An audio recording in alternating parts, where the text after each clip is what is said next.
ഖബർ കാണുമ്പോൾ അന്തം വിട്ട് നിന്നിട്ട് ആലോചിക്കുക, പടച്ചവനെ ഞാൻ ഈ ഖബറാളിയെ പോലെ ആയിരുന്നെങ്കിൽ എത്ര നന്നായിരുന്നു അല്ലാഹ്. ഈ ഒരു അവസ്ഥ നിങ്ങൾക്ക് ആർക്കെങ്കിലും ഉണ്ടോ? ഉണ്ടെങ്കിൽ നിങ്ങൾ മുസ്ലിങ്ങളാണ്. ഖബർ കാണുമ്പോഴേ ഓ പടച്ചവനെ, ഈ ദുനിയാവിൽ ജീവിക്കണേക്കാളും സുഖം ഈ മണ്ണിന്റെ അടി കിടക്കലാണല്ലോ അല്ലാഹ്, ഒന്ന് അങ്ങോട്ട് എത്തിയാർന്നെങ്കിൽ റബ്ബേ, ഇങ്ങനെ ആഗ്രഹിക്കുന്ന ഒരു അവസ്ഥ നിങ്ങൾക്ക് ആർക്കെങ്കിലും ഉണ്ടോ? ഉണ്ടെങ്കിൽ നിങ്ങൾ മുസ്ലിമാണ്, മുസ്ലിമത്താണ്. എന്റെ മുസ്ലിയാരെ നമുക്കിപ്പോ അങ്ങനെ ആലോചിക്കേണ്ട കാര്യമൊന്നുമില്ല. 10 കോടി രൂപയുടെ ബാങ്കി കിടപ്പുണ്ട്. പെണ്ണാണെങ്കിൽ മോട്ടോർ സൈക്കിൾ ഓടിക്കണ പെണ്ണാന്നും പറഞ്ഞ് ആരും കിട്ടൂല എന്നൊക്കെ പറഞ്ഞിരുന്നതാണ്. നല്ലൊരു കുടുംബത്തിലെ നല്ല തറവാടുത്തുള്ള ഒരു ചെറുക്കൻ വന്നു. അൽഹംദുലില്ലാ നല്ല സന്തോഷമായിട്ട് പെണ്ണിപ്പ് ജീവിച്ചോണ്ടിരിക്കുക. അതിനാരും കെട്ടൂല എന്ന് പറഞ്ഞിരുന്നു. അതുപോലെ എന്റെ മോൻ അവനെ ഇടയ്ക്കിടയ്ക്കൊക്കെ ഈ കഞ്ചാവൊക്കെ വലിക്കോർന്നേ. അപ്പൊ ഞാനും ഓർത്തു അവനക്ക് പെണ്ണൊന്നും കിട്ടൂലെന്ന്. ഭയങ്കര കുടുംബത്തിൽ നല്ലൊരു പെണ്ണിനെ കിട്ടി, നല്ല സുഖമായിട്ട് ജീവിച്ചോണ്ടിരിക്കുക. ഞാൻ ഇപ്പൊ പള്ളിപ്പറമ്പിൽ വന്നിട്ട് ഖബറാളിയെ പോലെ ആയിരുന്നെങ്കിൽ ഞാൻ ആലോചിക്കണതിനാ. അതുപോലെ എന്റെ പെണ്ണുമ്പിള്ളാണെങ്കിലും 10 കൊല്ലം മുമ്പ് ചുക്ക് പോലെ ഉണങ്ങിയിരുന്നാണ്, മാങ്ങാത്തുലി പോലെ. അപ്പൊ അല്ല ഒന്നാമത്തെ പെണ്ണുമ്പിള്ളയാണ്. ഞാൻ ഇതിനെ അങ്ങനെ ആലോചിക്കണ മുസ്ലിയാരെ, എനിക്ക് വളരെ സുഖമാണ്. ഇങ്ങനെയുള്ള പോത്തിനോടല്ല എന്റെ ചോദ്യം, ഇവിടെ ഇരിക്കുന്ന മുസ്ലിങ്ങളോടാ എന്റെ ചോദ്യം. പോത്തിനെന്താ? പോത്തിന് ആ പുല്ലും പുല്ല്, ഈ പുല്ലും പുല്ല്, അപ്പുറത്തെ പുല്ലും പുല്ല്, അതൊക്കെ തിന്നണതൊക്കെ പോകേണ്ട ദ്വാരത്തിൽ കൂടെ പുറത്തേക്കും പോകും. അങ്ങനെ ഇരിക്കുമ്പോ പോത്ത് മരിക്കും, അല്ലെങ്കിൽ പോത്തിനെ അറക്കും. അങ്ങനെയുള്ള 2 കാലിനോടല്ല എന്റെ ചോദ്യം. ഞാൻ ചോദിക്കട്ടെ, ഇപ്പൊ നിങ്ങൾക്ക് അസ്വസ്ഥതയുണ്ടോ? ഓരോ ദിവസവും കേൾക്കുന്ന വർത്താനങ്ങൾ പടച്ചവനെ ഇന്ന് കേൾക്കുന്നതിനേക്കാൾ ഗൗരവമാണ് നാളെ കേൾക്കുന്നത്. ഇന്നലെ കേട്ടതിനേക്കാൾ കണ്ണുനീരുണ്ടാകുന്നതാണ് ഇന്ന് കേൾക്കുന്നത്. പടച്ചതമ്പുരാനെ മനുഷ്യനെ പച്ചയായിട്ട് തീയിലേക്കിട്ട് കത്തിക്കുന്നത് കാണുകയാണ്. ജീവനോടെ പിടിച്ചുകൊണ്ടുവന്നിട്ട് മരത്തിലേക്ക് വെച്ചുകൊണ്ടിട്ട് കാര്യമില്ല ആണി നെഞ്ചത്തേക്ക് അടിച്ചങ്ങോട്ട് കേൾക്കുമ്പോൾ ചങ്ക് പൊട്ടി ചോര തെറിക്കുന്നതും ആ ഇരുമ്പിന്റെ ആണിയെ തൂങ്ങിക്കിടന്ന് മനുഷ്യനും പെടഞ്ഞു മരിക്കുന്നത് കാണുകയാണ്. അല്ലാഹുവേ, ജനിച്ച വീട്ടിൽ നിന്ന് ആട്ടിപ്പായിക്കുന്നു അല്ലാഹ്. 500 ചില്ലാണ് കുടുംബത്തിന് ബാംഗ്ലൂരിൽ അടിച്ചു പുറത്തേക്ക് ഇറക്കിയെങ്കിൽ പടച്ചവനെ ഇന്നലത്തെ ദിവസം യുപിയില് നിരവധി ആളുകളെ അടിച്ച് കയ്യും കാലും തകർക്കുകയും ധാരാളം എണ്ണാള് MLA അടക്കം അവിടുത്തെ MLA വരെയും കണ്ടിട്ടില്ല എന്ന് പത്രം പറയുകയാണ്. ഇന്നലെ കണ്ട MLA എന്ന് നേരം വെളുത്തപ്പോ കാണാനില്ല. എവിടെയാണ് നമ്മുടെ MLA? അറിയില്ല. ഈ ഒരു നിലവാരത്തിലേക്ക് പോകുമ്പോൾ പടച്ചതമ്പുരാനെ ആസാമിലെല്ലാം മനുഷ്യർ ഇന്ത്യക്കാരെല്ലാം എന്ന് പറഞ്ഞ് ആട്ടി പുറത്താക്കിക്കൊണ്ടിരിക്കുമ്പോൾ ബഹുമാനായ അല്ലാഹുവേ, കാശ്മീരിലെ ജനങ്ങളെ തടവറയിൽ അടക്കപ്പെട്ടതുപോലെ മാസങ്ങളായി അടക്കപ്പെട്ടപ്പോൾ പടച്ചതമ്പുരാനെ ഞങ്ങളെ ഈ നാട്ടിൽ നിന്ന് ആട്ടിപ്പായിക്കുമെന്നുള്ള അവസ്ഥയിലേക്ക് ഗവൺമെന്റ് നീങ്ങിക്കൊണ്ടിരിക്കുമ്പോൾ അല്ലാഹുവേ, തടങ്കൽ പാളയത്തിലേക്ക് പോകുന്നതിനേക്കാൾ പൊന്നുമോളെ പട്ടാളം പിടിച്ചോണ്ട് പോകുന്ന കാണുന്നതിനേക്കാൾ പ്രിയപ്പെട്ട ഭാര്യനെ ക്രൂരമായി വിനാശങ്ങൾ ചെയ്യുന്നത് കേൾക്കുന്നതിനേക്കാൾ പൊന്നോമന മക്കളെ അറിവുകൾ ചെയ്യുന്നത് കേൾക്കുന്നതിനേക്കാൾ ഞാനീ കുന്നുമക്കാന പടച്ചവനെ ഞാനും ഈ ഖബറാളിയായിരുന്നെങ്കിൽ എത്ര നന്നായിരുന്നു അല്ലാഹ്. ഇതാണ് ചിന്തിക്കുന്നവർക്കാണ് സ്വസ്ഥതയില്ല, സമാധാനമില്ല. ഓരോ ദിവസം ചെല്ലുമ്പോഴും കേൾക്കുന്നത് വളരെ വേദനയുടെ സംഭവങ്ങളാണ്. പള്ളി പൊളിച്ചു, മദ്രസ തകർത്തു, ഇതൊക്കെ ആദ്യം കേട്ടോണ്ടിരുന്നാണ്. ഇപ്പൊ അവിടെ നിന്നെല്ലാം നീങ്ങി ഉമ്മത്തിനെ കശാപ്പ് ചെയ്യാണ് ആഗോളതലത്തിൽ. ഇന്ത്യ രാജ്യത്ത് മാത്രമല്ല ആഗോളതലത്തിൽ പടച്ചതമ്പുരാനെ സ്വസ്ഥതയില്ലല്ലോ അല്ലാഹ്. മരിച്ചായിരുന്നെങ്കിൽ റബ്ബേ മണ്ണിന്റെ അടിയിലേക്കായിരുന്നു. ആത്മഹത്യ ചെയ്യൽ ഹലാലായിരുന്നു എങ്കിൽ ഈ സമുദായത്തിന് ആത്മഹത്യ ചെയ്യൽ ഹലാലായിരുന്നു എങ്കിൽ ഇന്ന് ആകാശത്തിന്റെ താഴെ കാണുന്ന മുസ്ലിം ജനസംഖ്യയിൽ 80% മണ്ണിന്റെ അടി പോയത്. കാരണം എന്താ? കള്ളക്കേസ് കൊടുക്കുവാണല്ലോ അല്ലാഹ്, തീവ്രവാദിയാക്കുവാണല്ലോ അല്ലാഹ്, രാജ്യദ്രോഹിയാക്കുവാണല്ലോ അല്ലാഹ്, പട്ടാളം വരികയാണല്ലോ അല്ലാഹ്, പിടിച്ചു വലിക്കുകയാണല്ലോ അല്ലാഹ്. അപ്പൊ എപ്പോഴും സൈനയുടെ ഇടയിലുണ്ടാവും. തല്ലി ഓടിക്കാൻ, ആക്രമിക്കാൻ നിഷേധികൾ വരുമ്പോൾ, വീട്ടിൽ നിന്ന് ആട്ടി ഓടിക്കാൻ വരുമ്പോ ആ സൈനയുടെ എടുക്കുക, ബിസ്മില്ലാഹിർ റഹ്മാനിർ റഹീം പറയാ, പടിഞ്ഞാട്ടി ഇരിക്കുക, വായിലേക്ക് ഇടുക, ലാ ഇലാഹ ഇല്ലല്ലാഹ് ലാ ഇലാഹ ഇല്ലല്ലാഹ് എന്ന് പറഞ്ഞോണ്ടിരിക്കുക. ഇറാഖിൽ നിങ്ങൾ കണ്ടില്ലേ, മുസ്ലിം പെൺകുട്ടികള് സഖ്യസേന കയറി ആക്രമിച്ചപ്പോൾ മുസ്ലിം സമുദായത്തിനെ ക്രൂരമായി കശാപ്പ് ചെയ്തുകൊണ്ടിരിക്കുമ്പോൾ ഇറാഖിലെ പെൺകുട്ടികൾ വന്ന് അവിടുത്തെ ഒരു വലിയ പണ്ഡിതന്റെ അടുക്കലും സങ്കടം ചോദിക്കാണ്, ബഹുമാനപ്പെട്ടവരെ, ഞങ്ങൾ അരയിൽ ബോംബ് തിരികൊണ്ട് ശത്രുക്കളുടെ ഇടയിലേക്ക് കയറി മനുഷ്യ ബോംബുകളായി പൊട്ടിച്ചെറിക്കൊള്ളട്ടെ, ഞങ്ങൾക്ക് അനുവാദം തരുമോ? മഹാനായ പണ്ഡിതൻ, ഞാൻ പത്രത്തിൽ അന്ന് കണ്ടതാണ് ഫോട്ടോ. അയാളിങ്ങനെ മിണ്ടാതിരിക്കുന്നു. മക്കളെ, നിങ്ങൾ ബോംബ് അരയിൽ വെച്ചോ, പറഞ്ഞു കൊടുക്കാൻ നിയമമില്ല. നിങ്ങൾ പൊട്ടിച്ചെതറിക്കോ, പറഞ്ഞു കൊടുക്കാൻ നിയമമില്ല. നിങ്ങളെന്നാ അത് ചെയ്യണ്ട, അറിയാൻ നിവൃത്തിയില്ല. കാരണം എന്താ, അത്രമാത്രം ദയനീയമാണ് പെൺകുട്ടികളുടെ അവസ്ഥ. അപ്പൊ അതുകൊണ്ട് ചെയ്യണ്ടെന്ന് പറയാനും നിവൃത്തിയില്ല, ചെയ്യുന്നു പറയാനും നിവൃത്തിയില്ല. ഉണ്ടാതിരിക്കുക. അനുവദനീയമായിരുന്നെങ്കിൽ ഇന്ന് ആകാശത്തിന്റെ താഴെ കാണുന്ന 80% മുസ്ലിങ്ങളും കാണുമായിരുന്നില്ല. അത്രമാത്രം ക്രൂരതയാണ്, അത്രമാത്രം പീഡനമാണ്, അത്രമാത്രം ദുരിതമാണ് ഉമ്മത്ത് അനുഭവിച്ചുകൊണ്ടിരിക്കുന്നു. കൽത്തുറങ്കലിൽ കിടന്ന്, തടങ്കൽ പാളയങ്ങളിൽ കിടന്ന് ഇഞ്ചിഞ്ചായി മരിച്ച് ജീവനോടെ തീകുണ്ടാരത്തിലേക്ക് വലിച്ചെറിയപ്പെടുന്നതിനേക്കാൾ നല്ലത് ആത്മഹത്യ ചെയ്യാണെന്ന് മനുഷ്യൻ ചിന്തിച്ചു. ഹറാമാണെന്ന് നബിയുനാ റസൂലുള്ളാഹി. അല്ലാണ്ട് ആ നിരക്കുള്ള ചിന്ത അല്ല ഇപ്പൊ ഇത്. ആത്മഹത്യ എത്ര വലിയ ആൾ ചെയ്താലും കാലാകാലം നരകത്തിലാ. നബിയുനാ റസൂലുള്ളാഹി. സഹാബാക്കളുടെ ഇടയിൽ ഒരാളെ പറ്റി നിങ്ങൾ ചർച്ച ചെയ്യല്ലേ. ഖുസ്മാൻ എന്നാണ് അദ്ദേഹത്തിന്റെ പേര് ചരിത്രത്തിൽ കാണുന്നത്. നബിയെ കണ്ട ആളാണ്, നബിയോടൊപ്പം ജീവിച്ച ആളാണ്, തങ്ങളുടെ പിന്നിൽ നമസ്കാരത്തിൽ പങ്കെടുത്ത ആളാണ്, തങ്ങൾ നിർദ്ദേശിച്ച യുദ്ധത്തിലേക്ക് മുന്നണിയിൽ നീങ്ങിയ ആളാണ്. ശ്രദ്ധിക്കണത്, അല്ലാഹു തആല നമുക്കാർക്കും എന്തെല്ലാം ദുരിതങ്ങൾ നേരിടേണ്ടി വന്നാലും ജീവൻ ഒടുക്കാൻ തോന്നിപ്പിക്കാതെ അല്ലാഹുവേ കാത്തു രക്ഷിക്കണേ തമ്പുരാനെ. അല്ലാഹുവോട് ദുആ ഒറ്റ ബുദ്ധിക്കൊന്നും ചെയ്യരുത്. ഉപ്പ് കൂടിപ്പോയെന്നും പറഞ്ഞ കെട്ടോ ചീത്ത പറഞ്ഞ എന്റെ പേരിൽ എടുത്ത് കിണറിലേക്ക് ചാടിയ നാളെ പത്രത്തിൽ വാർത്ത വരും. അത് ശരി തന്നെ, പുള്ളിക്കാരനെ അറസ്റ്റും ചെയ്യും. നിന്റെ ലക്ഷ്യം അതാണല്ലോ, അവനൊന്ന് റിമാൻഡ് ചെയ്യണം, അവനൊന്ന് തടങ്കലിലാക്കണം. അത്രേ എനിക്ക് ഉദ്ദേശമുള്ളൂ. അതിന് അവൻ തടങ്കലിലാക്കി കഴിഞ്ഞാൽ നീ കിണറിൽ നിന്ന് എടുത്തിട്ട് പോരുമല്ലോ, അതല്ലേ കുഴപ്പം. അതുകൊണ്ട് ഒറ്റ ബുദ്ധിക്കൊന്നും ചെയ്തേക്കരുത് കേട്ടോ. ട്രെയിനിന്റെ മുമ്പിലേക്ക് ചാടരുത്, കയറിൽ കഴുത്ത് കൂക്കരുത്.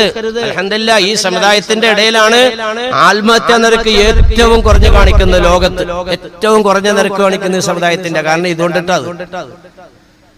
യുദ്ധമുന്നണിയിലേക്ക് പോയ സഹാബിയെ സംബന്ധിച്ച് ഇവിടെ സഹാബാക്കൾ ചർച്ച ചെയ്യാൻ, അല്ലാഹുവിന്റെ നബിയെ എത്ര ധീരൻ, ഇങ്ങോട്ട് കടന്ന് ആക്രമിക്കാൻ വരുന്ന ഓരോരുത്തരെയും ആ മഹാൻ വിട്ടില്ല, എല്ലാവരെയും പ്രതിരോധിച്ച നബിയെ വലിയ മഹാനാണെന്ന് റസൂലുള്ളാഹി നബി തങ്ങൾ പറഞ്ഞു, പറയണ്ട, ഇന്നഹു ഹുവ ഫിന്നാർ, അവൻ നരകാവകാശിയാണെന്ന് നബിയുനാ റസൂലുള്ളാഹി. സഹാബിനെ പറ്റിയാ പറഞ്ഞെന്ന് മനസ്സിലാക്കണം. നബിയെ കണ്ട ആൾക്ക്, നബിയോടൊപ്പം വിശ്വസിച്ച് തങ്ങളുടെ കൂടെ ജീവിച്ച ആൾക്കല്ലേ സഹാബി എന്ന് പറയണേ. അതിൽപ്പെട്ട ഒരാളെ പറ്റി തങ്ങളീ പറഞ്ഞത് മനസ്സിലാക്കണം. എന്താണ് ഈ മനുഷ്യൻ ചെയ്തത് ബഹുമാനികളെ? യുദ്ധമുന്നണിയിൽ നിന്ന് പോരടിക്കുമ്പോൾ ശത്രുവിന്റെ ഭാഗത്തുനിന്ന് അമ്പ് വന്നു തന്റെ നെഞ്ചിലേക്ക്. വേദന സഹിക്കാൻ പറ്റുന്നില്ല, വലിച്ചുകൂരി. അമ്പ് വലിച്ചൂരിയപ്പോൾ രക്തമങ്ങ് ചീറ്റുകയാണ്. പിന്തിരിഞ്ഞോടാൻ പറ്റുന്നില്ലല്ലോ, വേദനയാണെങ്കിൽ സഹിക്കാനും കഴിയുന്നില്ലല്ലോ. ശത്രുവിന്റെ നേർക്ക് ഉപയോഗിക്കാൻ താൻ ഒരുക്കി കൊണ്ടുവന്ന വാള് അതിന്റെ പിടി മണ്ണിലേക്ക് അങ്ങോട്ട് കുത്തി ഉറപ്പിച്ചിട്ട് അതിന്റെ കൂർത്ത് നേർത്ത ഭാഗം ഈ രക്തം ചീറ്റുന്ന ഭാഗത്തേക്ക് അങ്ങോട്ട് വെച്ചുകൊണ്ടിട്ട് ആ വാളയിലേക്ക് അങ്ങ് കമിഴ്ന്നു കിടന്നു. കണ്ടാ?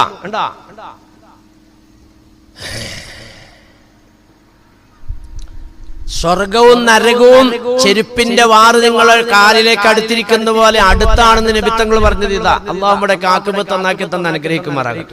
സ്വർഗവും നരകവും നിങ്ങളോട് അടുത്തതാണ്. ഏതുപോലെ? ചെരുപ്പിന്റെ വള്ളി പോലെ. എത്ര ഇബാദത്തെടുത്ത ആളാ, അവസാനമായപ്പോ പോയില്ലേ? വാളയിലേക്ക് കമിഴ്ന്നങ്ങ് കിടന്നു, വാള് മറുഭാഗത്തെത്തുമ്പോഴത്തേക്കും മരിച്ചു. അതിന്റെ പേരാണ് ആത്മഹത്യ. പോയി. നബിത്തങ്ങൾ പറഞ്ഞു, ഹുവ ഫിന്നാർ, ആ മനുഷ്യൻ നരകത്തിന്റെ അവകാശിയാണ്. അതുകൊണ്ട് ബഹുമാനികളെ, ആത്മഹത്യ ചെയ്യാൻ വേണ്ടി അല്ല, ആത്മഹത്യ ചെയ്യാൻ ചിന്തിക്കുന്നതും അല്ല ഇത്. പിന്നെ ഞാൻ അങ്ങോട്ട് ഈ കബറാളിയെ പോലെ ആയിരുന്നെങ്കിൽ എന്ന് പറഞ്ഞാൽ ഇവിടത്തെ ജീവിതത്തിനേക്കാൾ സുഖം അവിടെയാണെന്നുള്ള നിലയിലേക്ക് ചിന്ത പോവുക. അങ്ങനെ ചിന്ത പോണത് എങ്ങനെയാ? അത്രമാത്രം വിഷമാണ് ഇവിടത്തെ ജീവിതം. മരിക്കാൻ ആഗ്രഹിക്കാൻ, തവഫനി മുസ്ലിമൻ വൽഹിഖ്നി ബിസ്വാലിഹീൻ, അങ്ങനെ മരിക്കാൻ ആഗ്രഹിക്കുന്നുണ്ട്.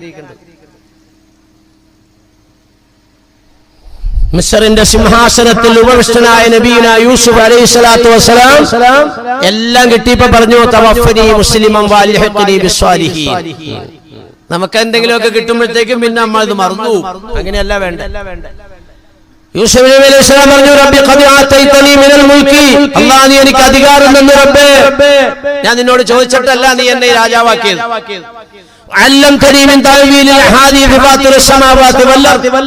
ആകാശഭൂമിയുടെ ഉടമസ്ഥനായ റബ്ബേ, അമൂല്യമായ വിജ്ഞാനം എന്ന് പറഞ്ഞാൽ ആരെന്ത് സ്വപ്നം കണ്ടാലും അതിന്റെ വ്യാഖ്യാനം പറഞ്ഞു കൊടുക്കാൻ യൂസുഫ് നബിക്ക് അല്ലാഹു തആല ഇൽമു കൊടുത്തു. അതാണ് അമൂല്യമായ വിജ്ഞാനം നീ എനിക്ക് നൽകി റബ്ബേ. ഞാൻ ചോദിച്ചിട്ട് തന്നതല്ല. എനിക്ക് ഒന്നാ ചോദിക്കാനുള്ളത്, തവഫനി മുസ്ലിമൻ വഅൽഹിഖ്നി ബിസ്സാലിഹീൻ. എന്നെ നീ മുസ്ലിമായിട്ട് മരിപ്പിക്കണേ അല്ലാഹ്, സാലിഹീങ്ങളുടെ കൂട്ടത്തിൽ പെടുത്തണേ അല്ലാഹ്. എത്ര ദുരിതങ്ങളും ത്യാഗങ്ങളും കടന്നാ പോകുന്നത് ബഹുമാനികളെ.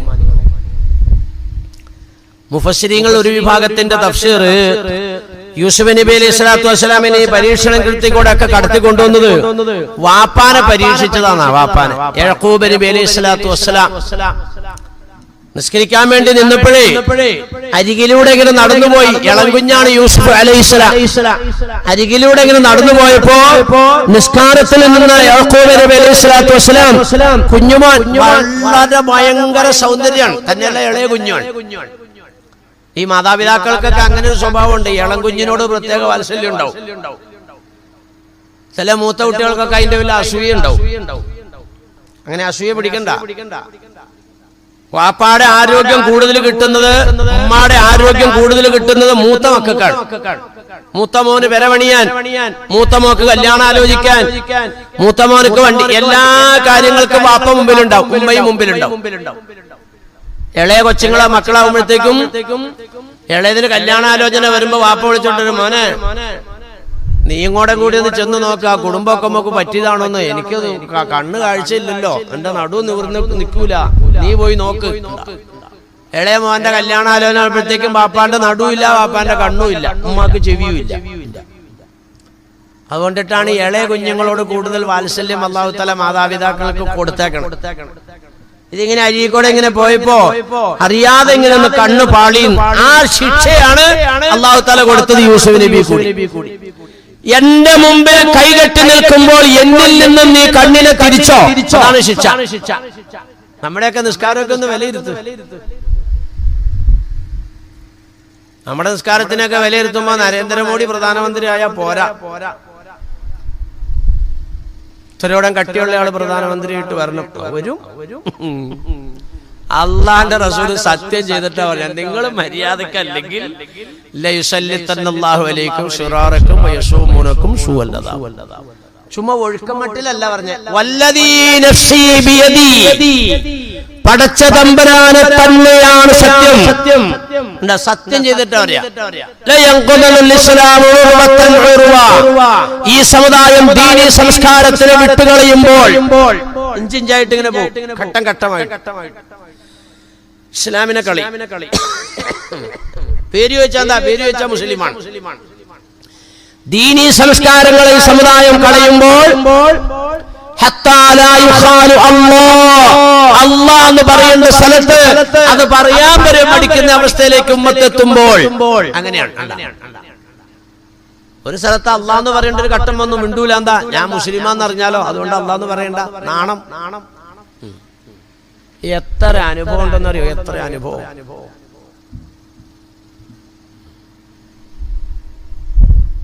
താഴെ പാങ്ങോട് ഒരു കുര്യാക്കോസിന്റെ കാല് ഒരു കുറ്റിയേല് തട്ടിയാൽ കുര്യാക്കോസ് അപ്പ പറയും ഈശോ എന്ന് പറയും.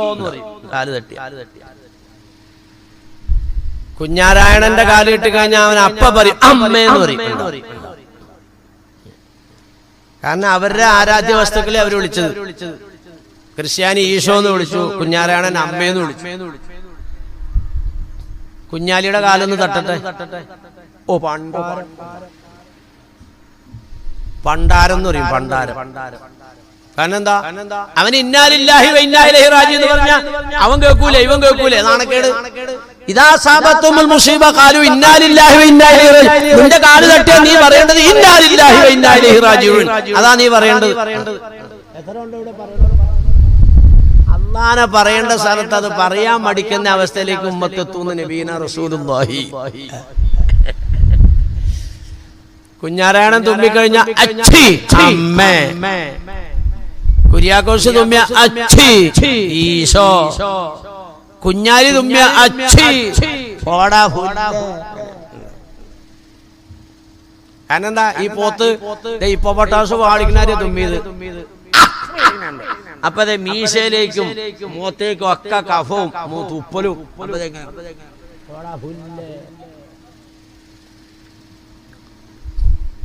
അവിടെ ശരിക്കും എന്താ പറയണ്ടേ? തസ്മിയത്തുൽ ആതിശീൻ, മുസ്ലിമേ നിന്റെ കടമയായിട്ട് അല്ലാഹുവിന്റെ നബി തങ്ങൾ പഠിപ്പിച്ചെന്നതാ. തുമ്മുമ്പോൾ നീ അൽഹംദുലില്ലാ എന്ന് പറഞ്ഞാൽ കേൾക്കണയാളെ ഇർഹമുക്കല്ലാഹ് എന്ന് പറയണോന്ന് നബിയിനാ റസൂലുള്ളാഹി. കേട്ടയാളെ ഇർഹമുക്കല്ലാഹ് എന്ന് പറഞ്ഞാൽ തുമ്മിയ ഞാൻ പറയണം യഹ്ദീകുമുല്ലാഹു വയുസ്ലിഹു ബാലക്കും. ഒരു തുമ്മല് 3 ദിക്ർ. അള്ളാന്ന് പറയേണ്ട ഒരു സ്ഥലത്ത് അള്ളാനെ പറയാൻ വരെ നാണിക്കുകയും മടിക്കുകയും ചെയ്യുന്ന ഒരു അവസ്ഥ നിങ്ങളിൽ ഉണ്ടാവും. അത്രമാത്രം നീ നിങ്ങളിൽ നിന്ന് പോകുന്നു. അങ്ങനെ പോകുമ്പോൾ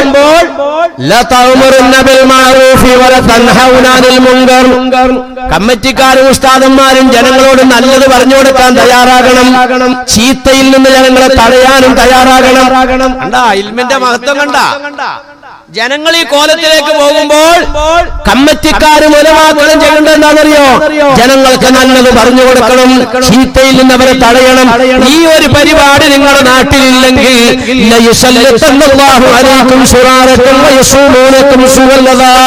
ധിക്കാരിയായ ഭരണാധികാരിയെ അല്ലാഹു തആല നിങ്ങളുടെ മേൽ ഭരണാധികാരിയാക്കി കൊണ്ടുവരുന്നതാണ്.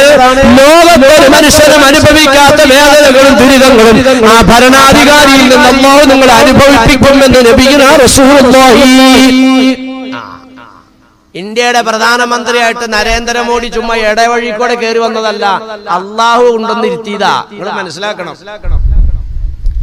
ഇന്ത്യയുടെ ആഭ്യന്തരമന്ത്രി ഇടവഴിയിൽ വന്ന് കയറിയതല്ല, രാജാതിരാജനായ റബ്ബാണ് ഇന്ത്യയുടെ ആഭ്യന്തരമന്ത്രിയായിട്ട് അമിത്ഷാനെ കൊണ്ടുവന്നത്. കോവിന്ദനെ പ്രസിഡന്റാക്കിയത് അള്ളാഹയാണ്. കേരള ഗവർണറായിട്ട് ആരിഫ് മുഹമ്മദിനെ കൊണ്ടുവന്ന അള്ളാഹയാണ്. എന്താ നിങ്ങൾ മനസ്സിലാക്കാത്തത്? അപ്പൊ പ്രശ്നങ്ങളുണ്ടെങ്കിൽ ആരോട് പറയണം? അല്ലാണ്ട് അബൂ യസീദുൽ ബിസ്താമി തങ്ങൾ പട്ടീനെ പിടിച്ചാലല്ലേ പറഞ്ഞേ? ഇടവഴി കൂടെ ഇങ്ങനെ നടന്നു പോവുകയാണ്. അബൂ യസീദുൽ ബിസ്താമി റളിയല്ലാഹു അൻഹു വലിയ മഹാനാ. അല്ലാണ്ട് വാങ്ങോട് കപ്പക്കച്ചവടം ചെയ്യണ ദിക്കരിക്കാത്ത കാക്കയല്ല ഇത്. അബൂ യസീദുൽ ബിസ്താം റളിയല്ലാഹു അൻഹു നൂറുകണക്കിന് ആരിഫീങ്ങളുടെ ഗുരുവാണ്.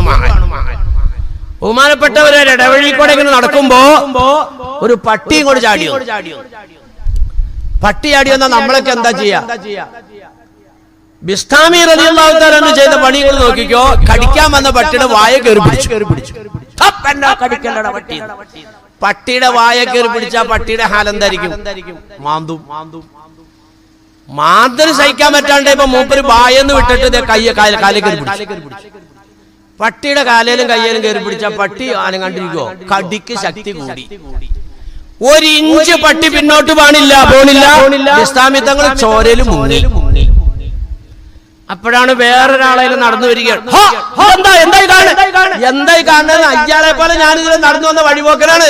ഈ പട്ടി എന്നെ കടിച്ച് കോലത്തിലാക്കി. അതിന് ഇയാളെന്താ ചെയ്യണേ? ഞാൻ ഈ പട്ടീനെ കീഴ്പ്പെടുത്താൻ നോക്കിയാൽ എടോ ബുദ്ധിയില്ലാത്ത മനുഷ്യ. കാണുന്നത് പട്ടിയുടെ വീടാണ്. അവിടെ മുറ്റത്ത് നിൽക്കുന്നത് പട്ടിയുടെ ഉടമയാ. അയാളെ വിളിച്ചിട്ട് പട്ടീനെ തിരിച്ചു വിളിക്കാൻ പറ. കടി കൊണ്ടോണ്ട് നിന്ന ബിസ്താമി തങ്ങൾ തലവെക്കി. സഹോദര ഒന്ന് ഓടിവായോ, നിങ്ങളുടെ പട്ടി എന്നെ കടിച്ച് തമ്പോറാക്കി ഒന്ന് തിരിച്ചു വിളിക്കേ. ഓടി വന്നു. വഴിക്കോടെ നടക്കണ പാവപ്പെട്ടവനെ കടിച്ച് തവിട് ഓടിയാക്കിയ. അപ്പൊ ബിസ്താമി തങ്ങൾ ഇങ്ങനെ ചോരയൊക്കെ തൂത്തോണ്ടിരിക്കുകയാണ്. ചോര തൂത്തോണ്ടിരിക്കുമ്പോ മൂപ്പര് ചിന്തിച്ചു, പടച്ചവനെ ഞാനിത് ആദ്യം ചെയ്താർന്നെങ്കിൽ എനിക്ക് ഇടയ്ക്ക് ഒരു ഇല്ലായിരുന്നില്ല. ഈ പട്ടി കടിക്കാൻ വന്നു പട്ടിനെ വിളിക്കുക. പട്ടിയെ കടിക്കാൻ വന്നു പറഞ്ഞ പ്രശ്നം തീർന്നാനെ, അയാളൊന്ന് വിളിച്ചാനെ. ഇത് ഞാൻ ആദ്യം ചെയ്യേണ്ടതായിരുന്നല്ലോ. ഇതാണല്ലോ ജനവും ചെയ്യുന്നത്. ഈ ഔലിയാക്കന്മാര് ചില പാഠങ്ങൾ നമുക്ക് പഠിപ്പിച്ചു തരുമ്പോ നമുക്കോർക്കും പിരാന്താന്ന്. പിരാന്തല്ല ഇത് നമുക്ക് മനസ്സിലാക്കാനുള്ള പിരാന്ത് നമുക്ക് തന്നെ. അപ്പോഴേ നമ്മൾ മനസ്സിലാവും ഇതൊരു ഭയങ്കര പാഠമായി പഠിപ്പിച്ചെന്ന്. എന്ത് പാഠം? പട്ടീനെ വിളിക്കാൻ യജമാനനോട് പറഞ്ഞു. യജമാനൻ വന്ന് പട്ടീനെ തിരിച്ചു വിളിച്ചു. ഇനി സങ്കല്പം ഇസ്ലാമി തങ്ങളിൽ ഉണ്ടായില്ല. സങ്കല്പം ഈ യജമാനൻ നോക്കുമ്പോ ഉണ്ട് ഇയാക്കടെ പിന്നെ ഈ ഇവിടെ ഒരു മുഴ ഇവിടെ. അപ്പൊ ഇയാള് എന്താണ് ഇയാള് വിടാണ്ട് ഈ മുഴ ഇതെന്താന്ന് ചോദിച്ചു. ഇതൊരു നാളികേരാണ്. ആഹാ, ഇതെവിടെന്ന്? അത് ഞാൻ നിങ്ങളുടെ തെങ്ങിന്റെ വീട്ടിൽ നിന്ന് എടുത്തതാ. എടാ ടൈഗർ വാടാ, ഇയാളുടെ കക്ഷത്തിരിക്കണ നമ്മുടെ നാളികേരാ. ഇവന്റെ ചുമലിൽ കയറടാ നായേ, ഇവന്റെ ചെവി കടിച്ചെടുക്കടാ നായേ. നിന്നെ ഞാൻ വളർത്തുന്നത് എന്റെ സ്വത്ത് സൂക്ഷിക്കാന്. ഇയാൾ അസൽ കള്ളനാണ്. യജമാനൻ വന്ന് പട്ടീനെ തിരിച്ചു വിളിക്കുകയൊക്കെ ചെയ്തു. പക്ഷേ ഇയാളുടെ കക്ഷത്തില് തേങ്ങയുണ്ടെങ്കിൽ പട്ടീനെ വിടൂല, തിരിച്ച് നമ്മളെ കൊണ്ട് കടിപ്പിക്കും. ബഹുമാനികളെ, നമ്മൾ പടച്ചോനോട് പറയാണല്ലോ, ഭരണാധികാരി വിഷമിപ്പിക്കാണ് റബ്ബേ, ഞങ്ങളെ നാട്ടിൽ നിന്ന് ആട്ടി ഓടിക്കുമെന്ന് പറയുവാണ് പടച്ചവന്. ഉമ്മത്തിനെ തെരഞ്ഞു പിടിച്ച് ആക്രമിക്കാണ് റബ്ബേ. ലോകമെമ്പാടും സമുദായത്തിന് രക്ഷയില്ല അല്ലാ. കുടുംബം അവിടെ ആക്രമിക്കാണ് റബ്ബേ. നെതന്യാഹുവിനെ കൊല്ലുവാണ് റബ്ബേ. എങ്ങും രക്ഷയില്ല തമ്പുരാന്. പടച്ചവനോട് പറഞ്ഞു, പടച്ചവൻ വരാൻ പറഞ്ഞു, നിങ്ങളെ രക്ഷപ്പെടുത്താം. ട്രംപിനെ തിരിച്ചു വിളിച്ചു, നെതന്യാഹുവിനെ തിരിച്ചു വിളിച്ചു. കടിക്കണ്ട, മുസ്ലിങ്ങളെ കടിക്കണ്ട, തിരിച്ചു പോരെ, കൂട്ടിലേക്ക് പോരെ. രണ്ടെണ്ണത്തിനെയും തിരിച്ചു കൂട്ടിലേക്ക് വിളിച്ചപ്പോ കാക്കാടെ കഷത്തില് തേങ്ങ. അപ്പൊ എന്ത് ചെയ്യും മുതലാളി? നെതന്യാഹുവിനെ പറയും കടിക്കടാ, ട്രംപിനോട് പറയും കടിക്കടാ. കാരണം എന്താ? നമ്മുടെ തേങ്ങ കഷത്തിലിരിക്കുന്നത് ഇവിടെയാണ് വിഷയം. നമ്മൾ അല്ലാത്ത സങ്കടം പറയുന്നു, പഠിച്ചവനെ സ്വസ്ഥത അല്ലാഹ്. വളച്ചു കെട്ടിയതായ ഭൂമിയിൽ കെട്ടിയുണ്ടാക്കിയ വീട്ടിൽ കിടക്കാൻ അനുവദിക്കണേ അല്ലാഹ്.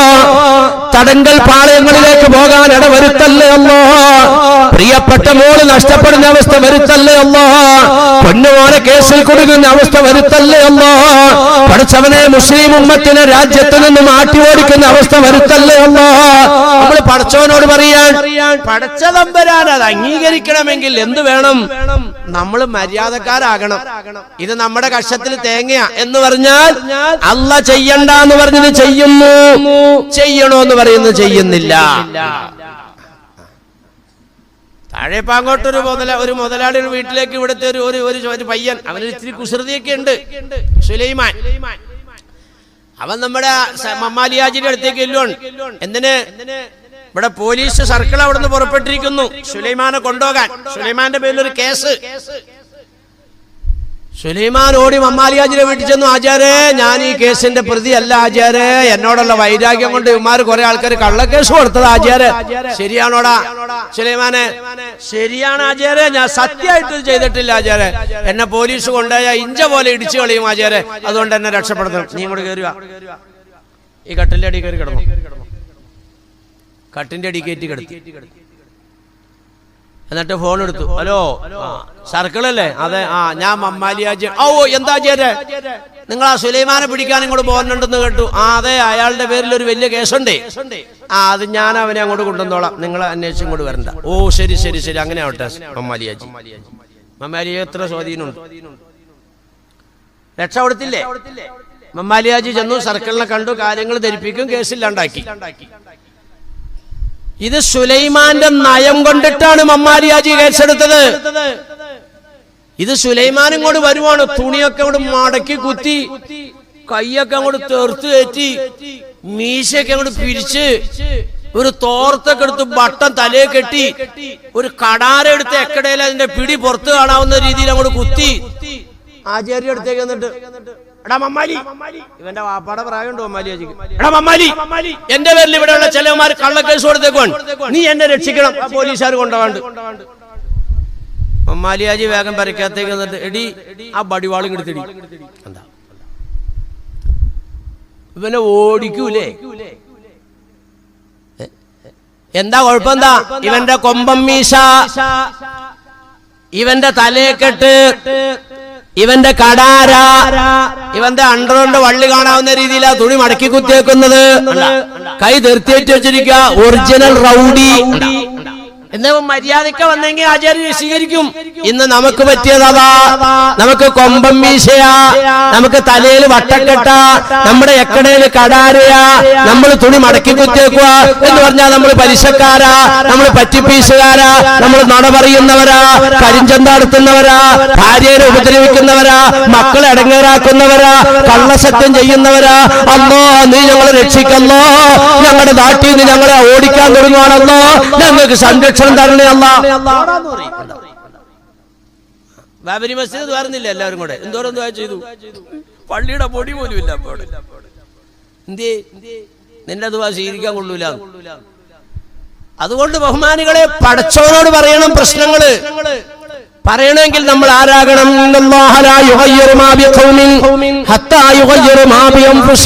നമ്മുടെ ജീവിതത്തിന്റെ ശൈലി മാറണം. നമ്മൾ യഥാർത്ഥ മുസ്ലിങ്ങളാകണം, തഖ്വയുള്ളവരാകണം. കണ്ടാ, അങ്ങനെ പടച്ചവനിലേക്ക് മടങ്ങിയാലേ രക്ഷപ്പെടും. ഞാനതൊക്കെ പറഞ്ഞു വരാൻ കാരണം എന്താ, നമ്മുടെ നിസ്കാരം ഒന്ന് എടുത്തു നോക്കിക്കേ. യാക്കൂബ് നബി അലൈഹി സ്വലാത്തു വസ്സലാം നിസ്കാരത്തിൽ നിന്നപ്പോ കണ്ണൊന്ന് അങ്ങോട്ട് പാളി നോക്കി. ആ നോട്ടത്തിന്റെ പേരിൽ അള്ളാഹ് കൊടുത്തു തട്ട്. എന്താ തട്ട്? അള്ളാഹുടെ മുമ്പിലല്ലേ കൈയ്യട്ടിക്കണേ.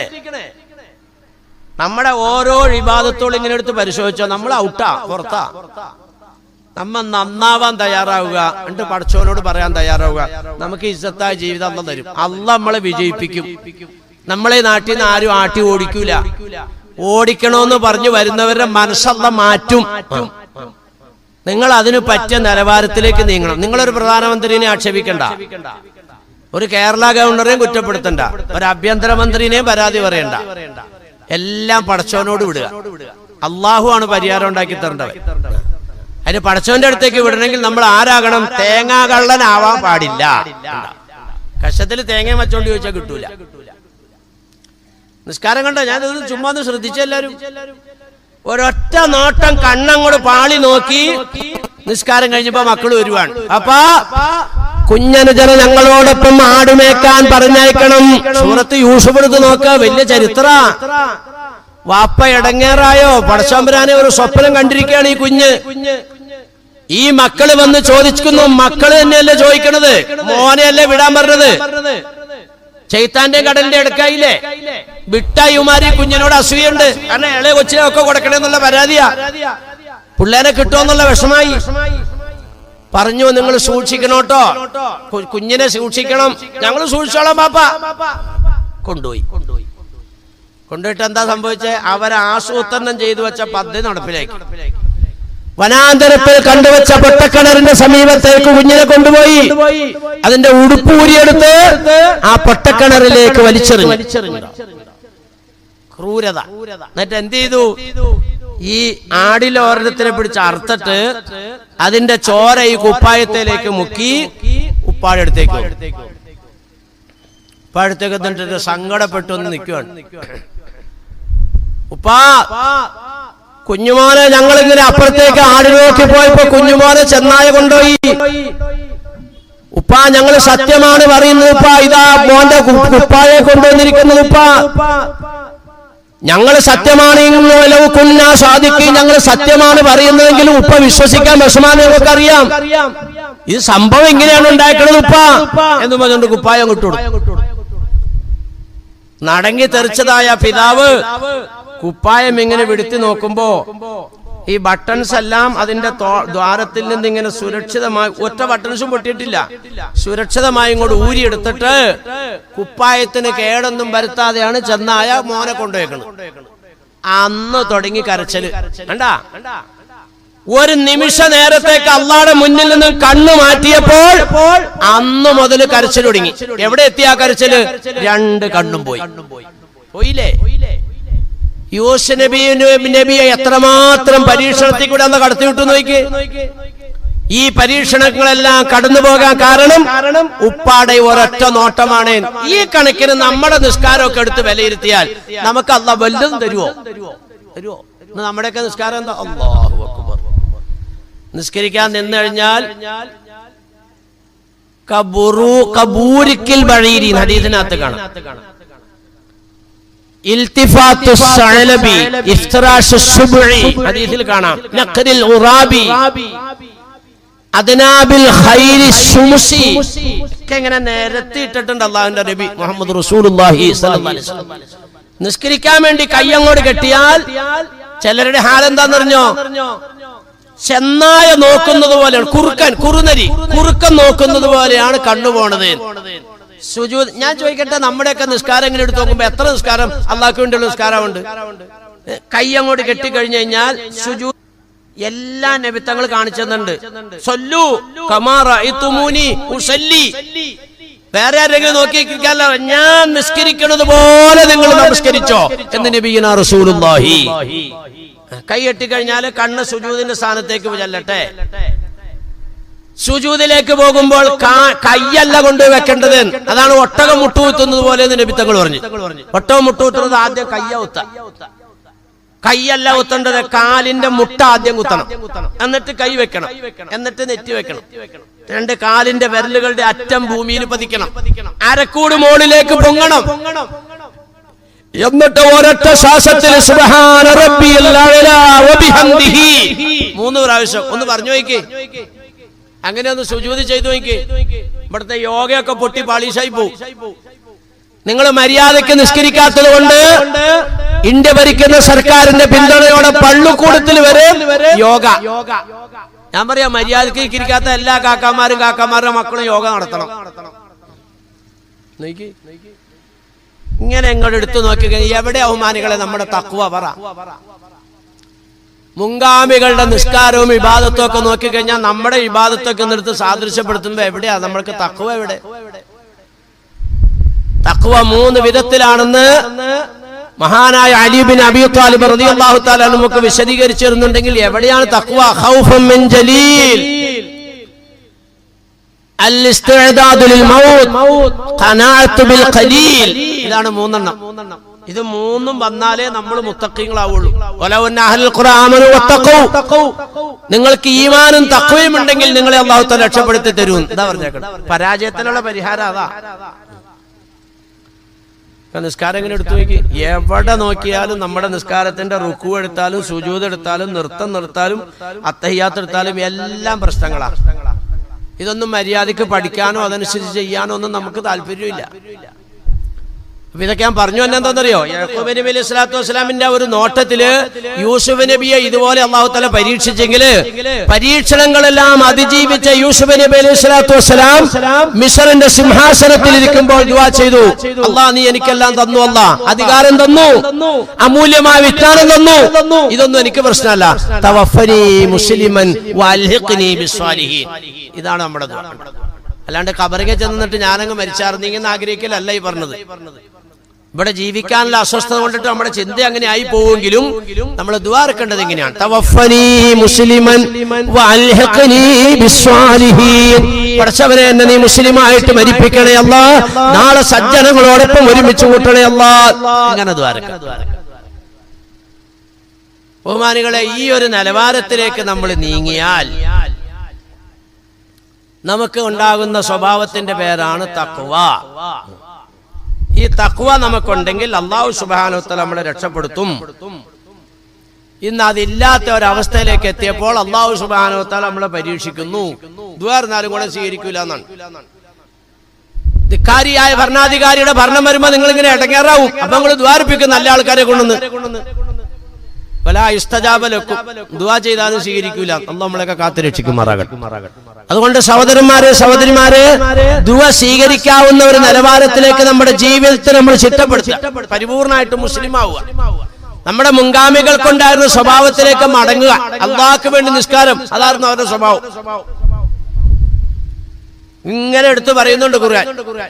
മുഹമ്മദുർ റസൂലുള്ളാഹ് വല്ലദീന മഅഹു അശദ്ദാഉ അലൽ കുഫാർ റഹമാഉ ബൈനഹും തറാഹും റുക്കഅൻ സുജ്ജദൻ യബ്തഗൂന ഫളലൻ മിനല്ലാഹ്.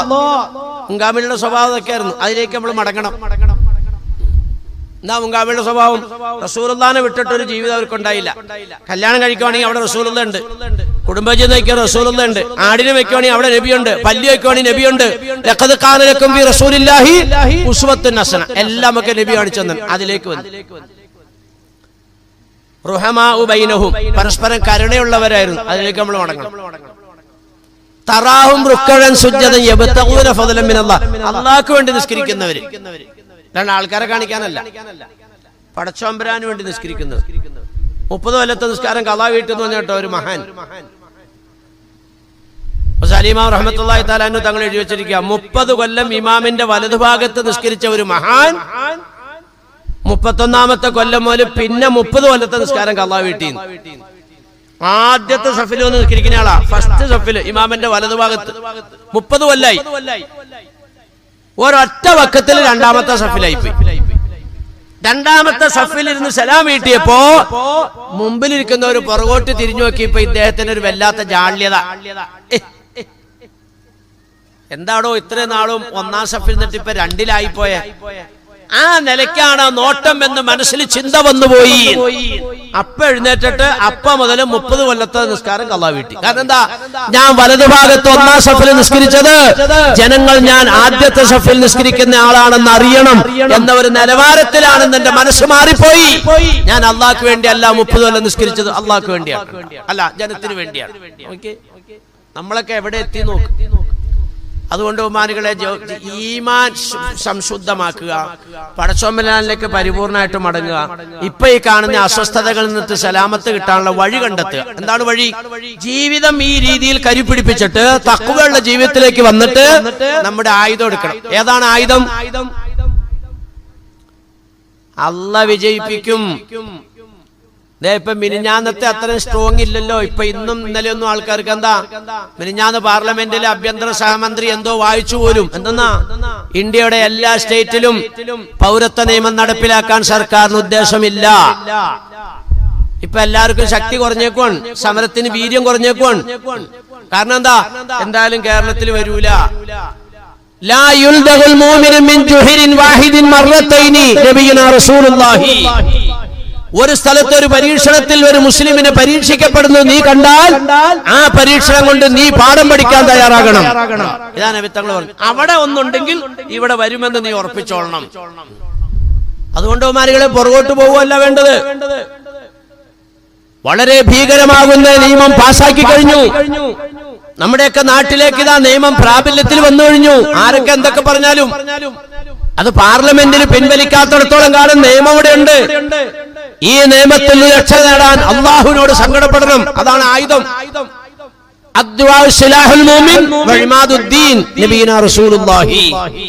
മുഅ്മിനിന്റെ ആയുധം ദുആയാണെന്ന് നബിയുനാ റസൂലുള്ളാഹി. നമ്മ വേണ്ടതുപോലെ ദുആ ചെയ്യാം. ഞാൻ നേരത്തെ പറഞ്ഞില്ലേ, അബൂ യസീദ് ബിസ്താമി പറഞ്ഞതുപോലെ പട്ടിനെ പിടിക്കാൻ മുതലാളിയോട് വരണം, പട്ടിനെ കീഴ്പ്പെടുത്തരുത്, എണീക്കരുത്. പ്രധാനമന്ത്രിനെ ആഭ്യന്തരമന്ത്രിനെ ഒറ്റപ്പെടുത്താനും അവരുടെ പാർട്ടിനെ പരാജയപ്പെടുത്താനും നോക്കണ്ട. പിന്നെ അള്ളാഹ്ട്ട് പറയണം, പഠിച്ചവനെ ഈ പാർട്ടിക്ക് ശക്തി കൊടുത്ത നീയാണ്, അള്ളാഹുവേ അവരെ ഇതിൽ നിന്നും പിന്തിരിപ്പിക്കണേ. അള്ളാഹ്ട്ട് പറയും. അള്ളാഹു ആണ് മനസ്സ് മാറ്റുന്നത്. അതിന് പഠിച്ചവനോട് ദുആ ചെയ്യാൻ നമ്മൾ തയ്യാറാകണം. അതിന് ദുആ ഇറക്കാൻ പറ്റിയ സംവിധാനങ്ങൾ ഇവിടെ നിങ്ങൾക്കുണ്ട്. ഇവിടെ ചുമ്മാ ആരെങ്കിലും സ്ഥാപിച്ചതല്ല. മഹാനായ അതിരാം പട്ടണം ഇന്ന് കേരളത്തിലും തമിഴ്നാട്ടിലും തുല്യതയില്ലാത്ത പാണ്ഡിത്യത്തിന്റെ ഉടമയാണ് ബഹുമാനപ്പെട്ട മമ്മിക്കുട്ടി ഹസരത്ത് അവറുകൾ. അള്ളാഹു മഹാനവറുകൾക്ക് ആഫിയത്തോടെ ഇസ്സത്തോടെയുള്ള ദീർഘായുസ്സ് കൊടുത്ത് അനുഗ്രഹിക്കുമാറാകട്ടെ. എവിടെന്നെങ്കിലും വന്ന കാക്കായല്ല നിങ്ങൾക്ക് ഇവിടെ ഈ സലാത്ത് സ്ഥാപിച്ചത്. ഈ സലാത്ത് നിങ്ങളുടെ നന്മയുടെ കവാടമാണ്. സലാത്ത് കൊണ്ടിട്ടാണ് സലാമെന്ന് ചുമ്മാ പറഞ്ഞതല്ല. ഒരു സലാത്ത് ഒരു മനുഷ്യൻ ചെയ്യുമ്പോൾ അല്ലാഹു സുബ്ഹാനഹു വ തആല അവന്റെ 10 പാപങ്ങൾ പൊറുക്കുമെന്നും 10 പദവികൾ ഉയർത്തുന്നു, 10 ഇടങ്ങേറ് മാറ്റുന്നു ചുമ്മാ പറഞ്ഞതല്ല. ഉബയ്യ് ഇബ്നു കഅബ് റളിയല്ലാഹു തആല അൻഹുവിനോടല്ലേ റസൂലുള്ളാഹി തങ്ങൾ പറഞ്ഞത് മദീന പള്ളിയില് ബഹുമാനപ്പെട്ടവർ എഴുന്നേറ്റിട്ട് ചോദിച്ചു, അല്ലാഹുവിന്റെ നബിയെ, ഞാൻ രാത്രിയിൽ 1/3 ഭാഗം സലാത്ത് ചെല്ലാനും ബാക്കി 2 ഭാഗം ഉറങ്ങാനും വേണ്ടി ഉപയോഗിക്കട്ടെ റസൂലുള്ളാഹ്. ഇൻ സിത്ത ഫഹുവ ഖൈറുൻ ലക. നീ കൂടുതൽ ചെല്ലിക്കോ, നിനക്ക് നല്ലതാ. പകുതി ഉറങ്ങിയിട്ട് പകുതി സലാത്ത് ചെല്ലട്ടെ ചോദിച്ചു. അധികരിപ്പിച്ചോ, നിനക്ക് നല്ലതാണ്. 3ാമത്തെ പ്രാവശ്യം ചോദിച്ചപ്പോ തങ്ങൾ എന്ത് പറഞ്ഞു? നിന്റെ അസ്വസ്ഥതകൾ മാറാൻ നീ സലാത്തിനെ പെരുപ്പിച്ചോ, നിന്റെ പാപങ്ങൾ പൊറുക്കാൻ സലാത്തിനെ പെരുപ്പിച്ചോ. നബിയുനാ റസൂലുള്ളാഹി. നോക്കിയേ, സലാത്തിന്റെ പവറാണ്.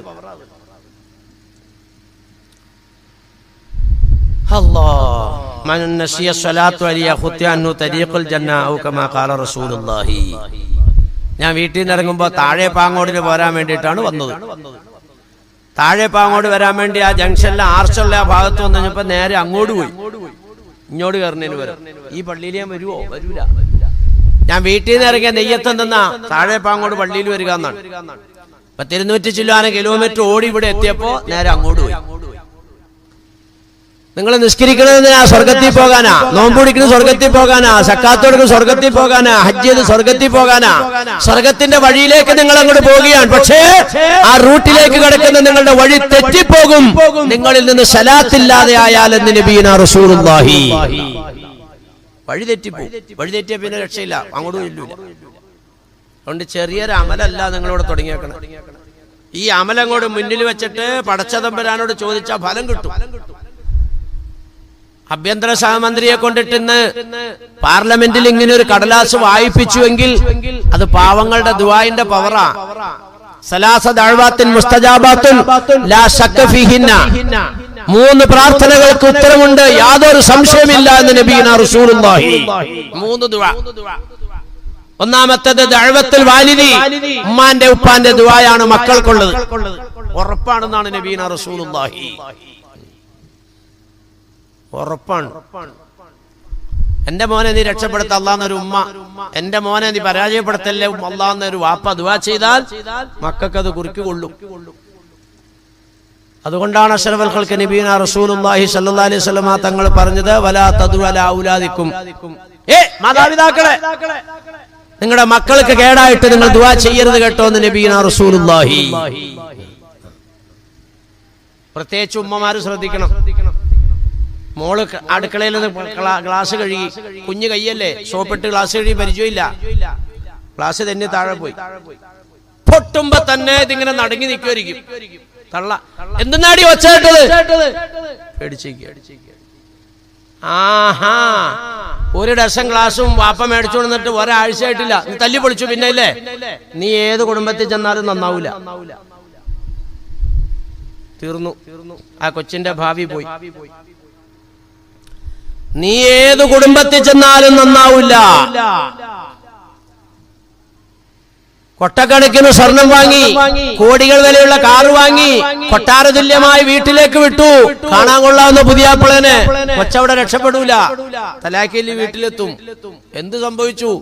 പൊന്നാരബിയുടെ മുമ്പിൽ വന്നിട്ടാണ് ഒരു സഹാബി പറയുന്ന റസൂലുള്ളാഹ്, എന്റെ മോൻ എന്നെ വേദനിപ്പിക്കുകയാണ് നബിയെ.